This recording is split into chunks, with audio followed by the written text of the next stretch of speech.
The 1990s promised safe Saturday mornings, bright colors, toy tie-ins, catchy themes. Yet beneath the sugar rush, some cartoons rattled censors, stunned parents, and disappeared from schedules. Today, we're dusting off the tapes. From unaired episodes to global shutdowns, these are the 12-band 90s animated TV shows that pushed limits and paid the price. First Pokemon, Electric Soldier Porygon, 1997, Japan TV, Tokyo. It was supposed to be a techie adventure, a digital world, a computer glitch, and a rescue mission led by Ash and friends. Midway through the broadcast, a rapid red-blue strobe flashed on screens across Japan. Within minutes, hundreds of children experienced adverse symptoms and news reports erupted. Production halted, airings froze, merchandising paused. In a single evening, Pokemon learned what happens when spectacle outpaces safety. The fallout was immediate and historic. Broadcasters pulled the episode entirely, and it has never been re-aired in Japan or released worldwide. The incident sparked an industry-wide reckoning about flashing images, screen frequency, and viewer health warnings. While the story's villain was a piece of rogue code, the real antagonist turned out to be a visual effect that testing hadn't caught. In the weeks that followed, the show returned after a hiatus with new guidelines and a cautionary aura that haunted future episodes. Parents remembered, so did regulators. Culturally, Pokemon remained a juggernaut: cards in playgrounds, games in living rooms, movies in theaters. But this one episode, quietly excised, became legend, a lesson taught in broadcast standards classes, cited in safety frameworks, and whispered among fans as the seizure episode. It didn't ruin the franchise, it redefined the rules for everyone else. A triumph tempered by a stark reminder: children's TV can't be risky with the wrong kind of light. 2. Tiny Toon Adventures. Elephant Issues, 1991, Fox Kids. Tiny Toon Adventures was zippy, meta, and mischievous, a Looney Tunes handoff to a new class. Then came Elephant Issues, an anthology anchored by a short called One Beer. Buster, Plucky, and Hampton guzzle a bottle, wobble through a parody of cool intoxication, and in a shock-cut finale, drive off a cliff. It's played as gallows humor, then lands like a punch in the solar plexus. Parents and advocates didn't laugh. Broadcasters faced a dilemma. Is satirizing dangerous behavior okay when the audience is young? In practice, the answer was no. The episode ran into a wall of pushback. Reruns were scrubbed, packages reconfigured, and the segment became an elusive curio of early 90s TV. Even defenders who argued it, warned against drinking, had to admit the staging was jarringly dark for a kids' block. Networks erred on caution. The cultural echo is revealing. One Beer is now dissected in think pieces and nostalgia threads as a time capsule of pre-internet broadcast taste, a moment when edgy met early afternoon syndication and got yanked.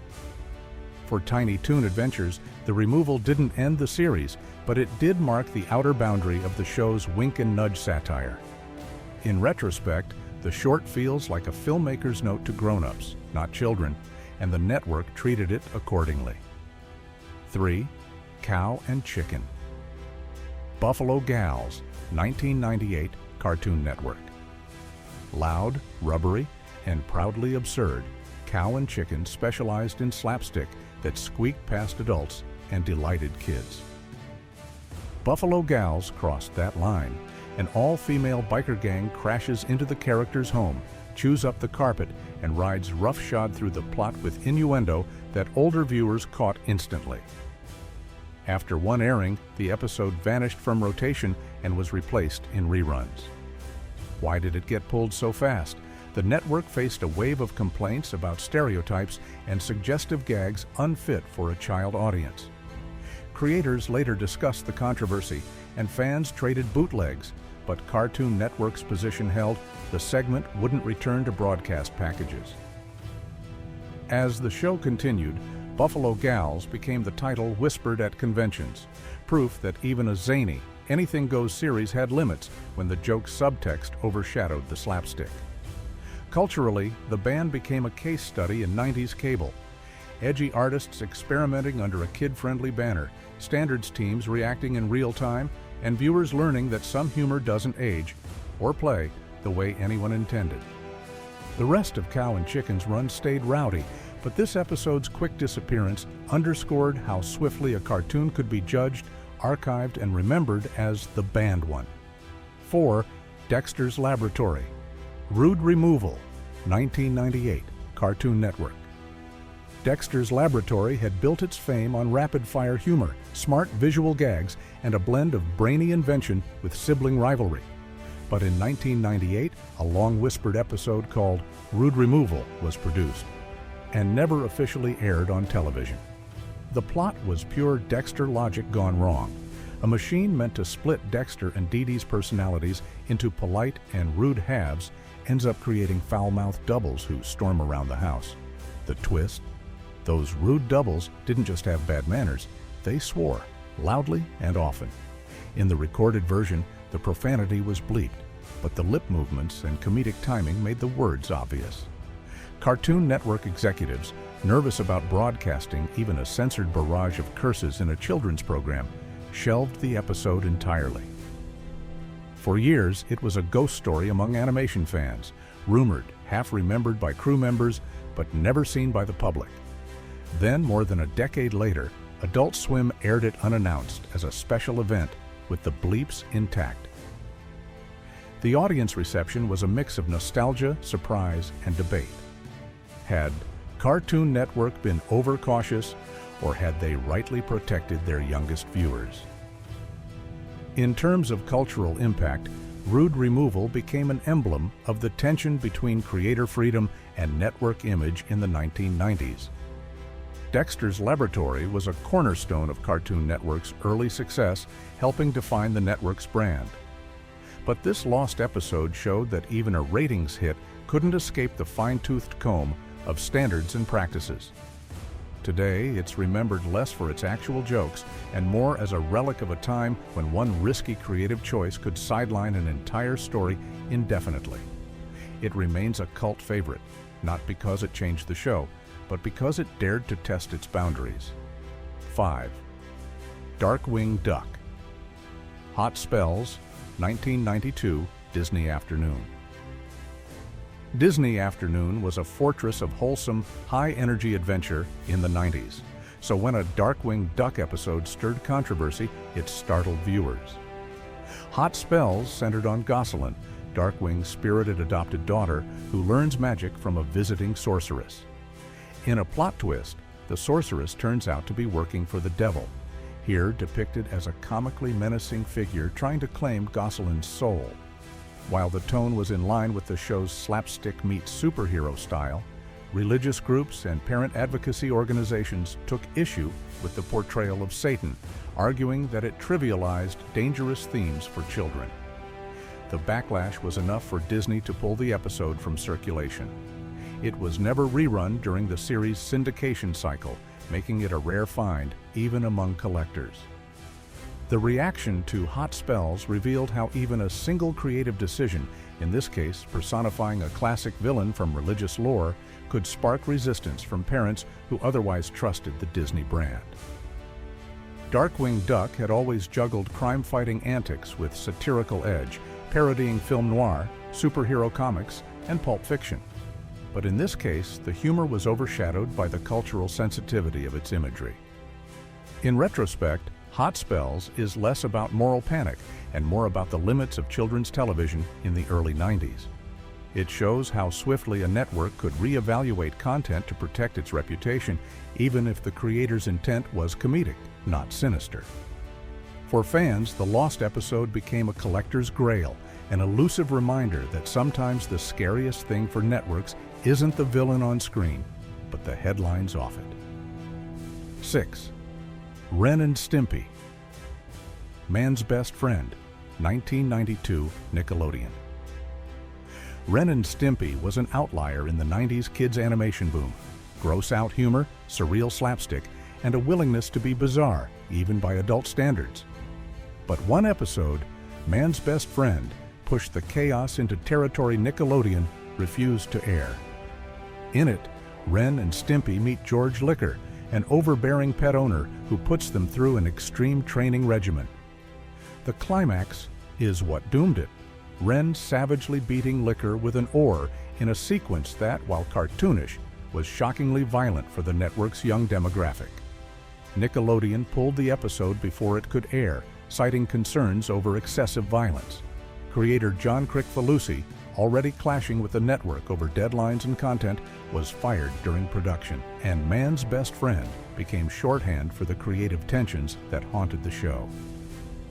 The episode later aired years later on the more adult-oriented Ren and Stimpy Adult Party cartoon revival, but by then it was part of animation lore.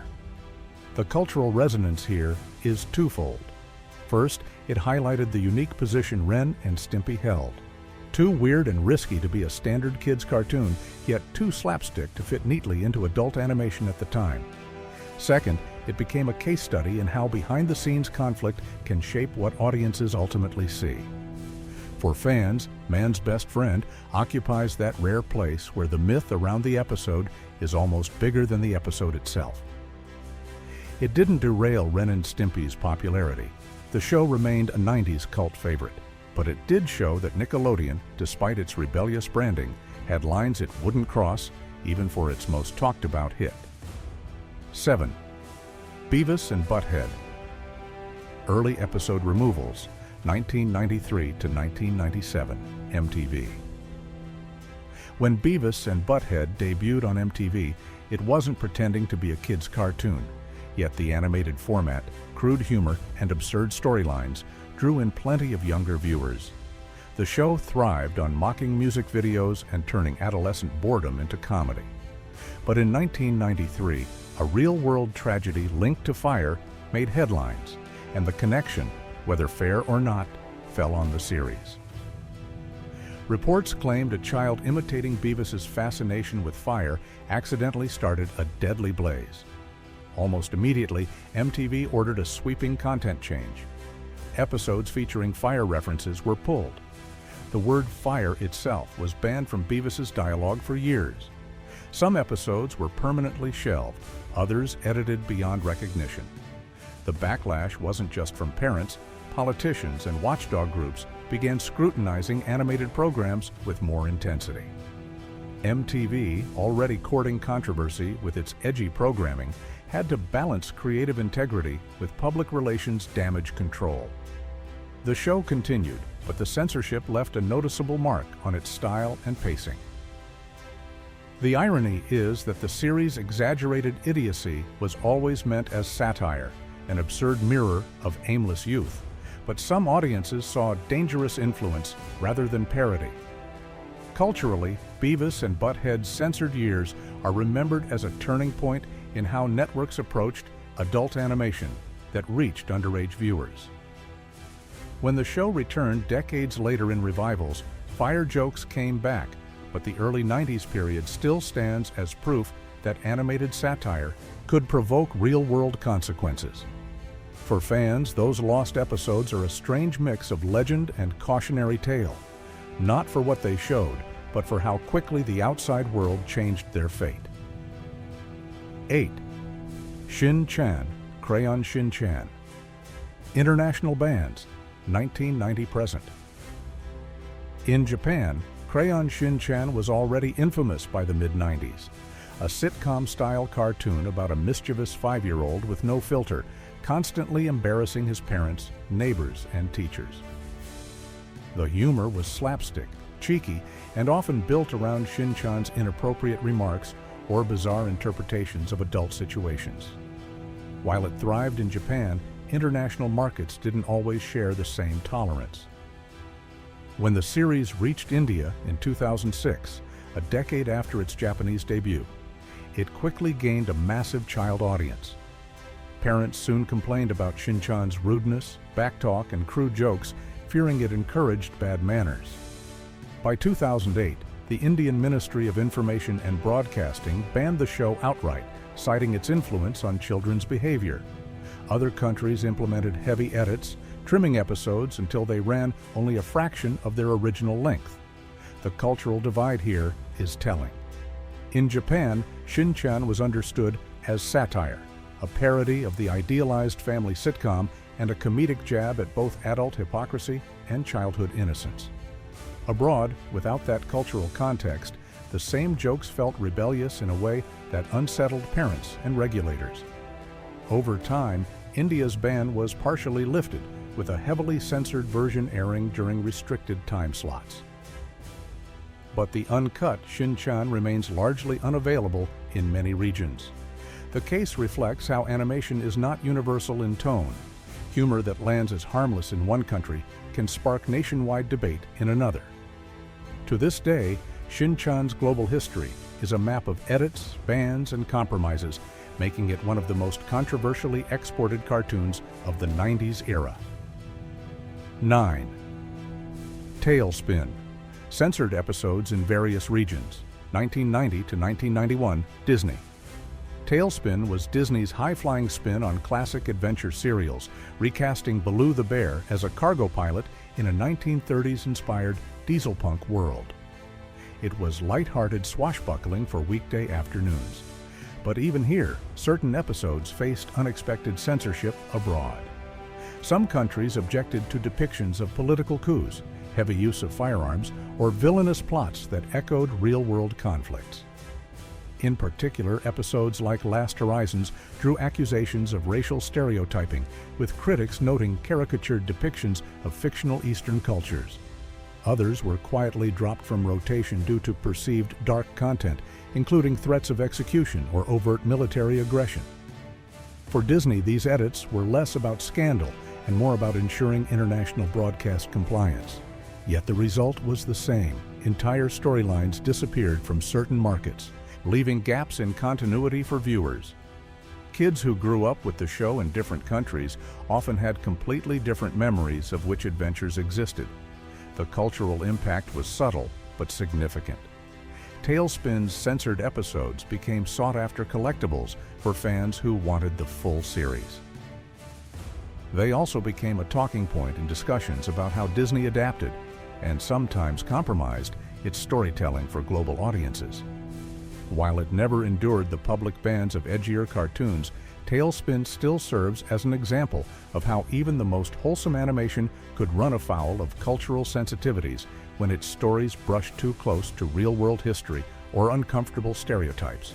In this way, its censorship reflects a quieter but still influential chapter in 90s animation history.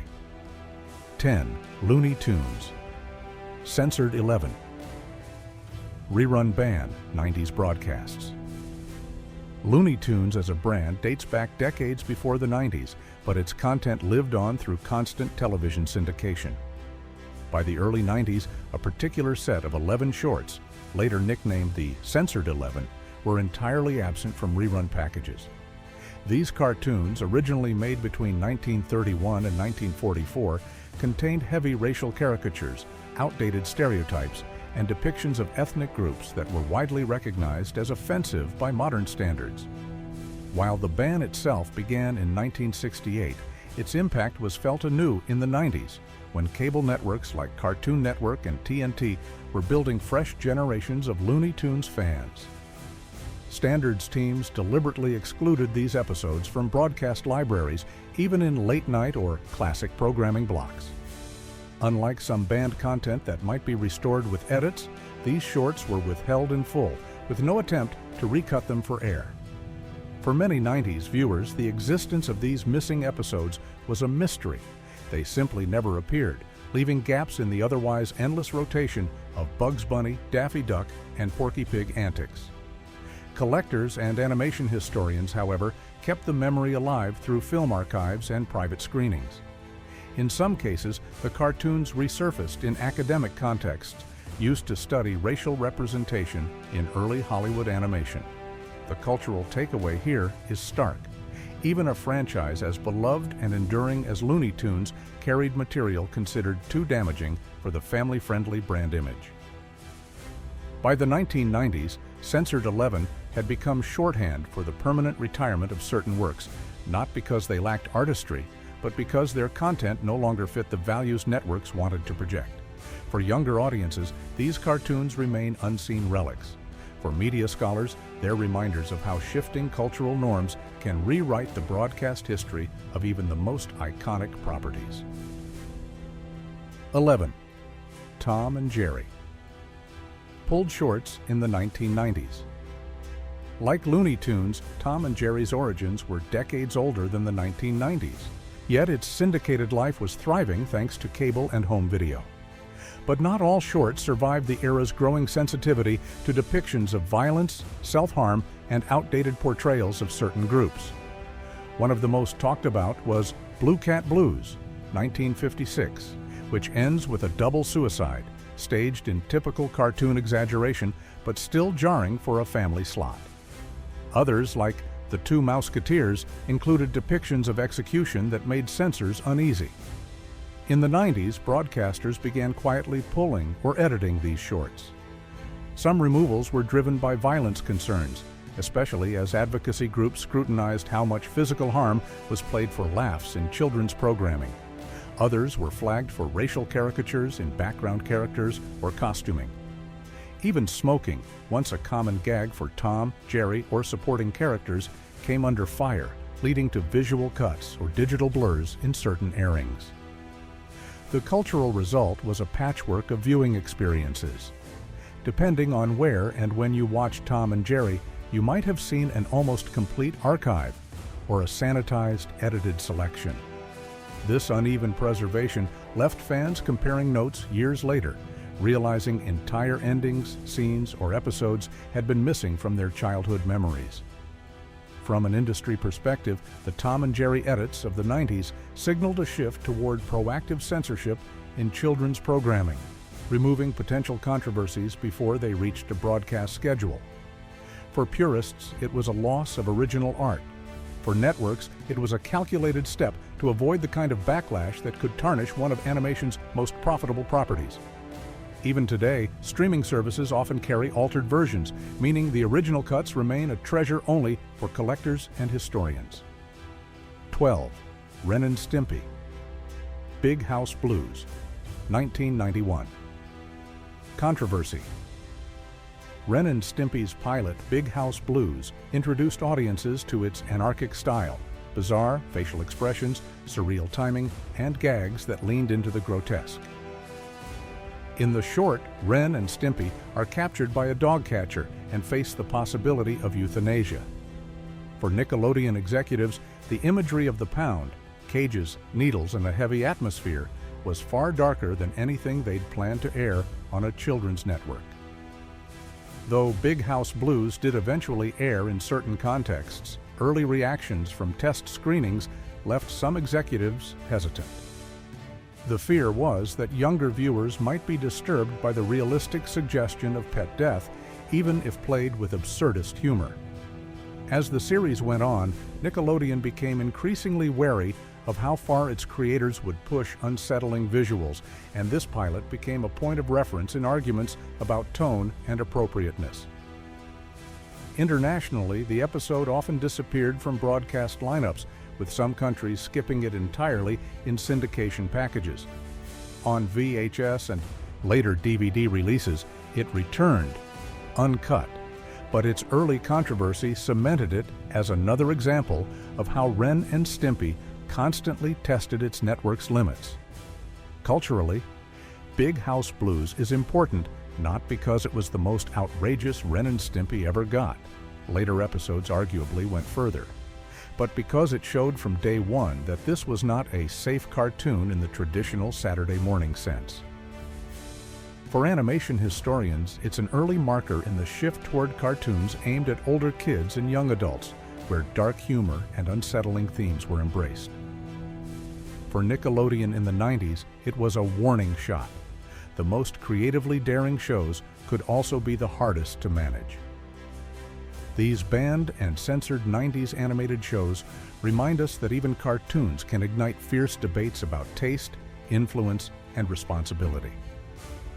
Which one surprised you the most? Drop your thoughts in the comments like this video and subscribe for more hidden stories from animation's wildest decades.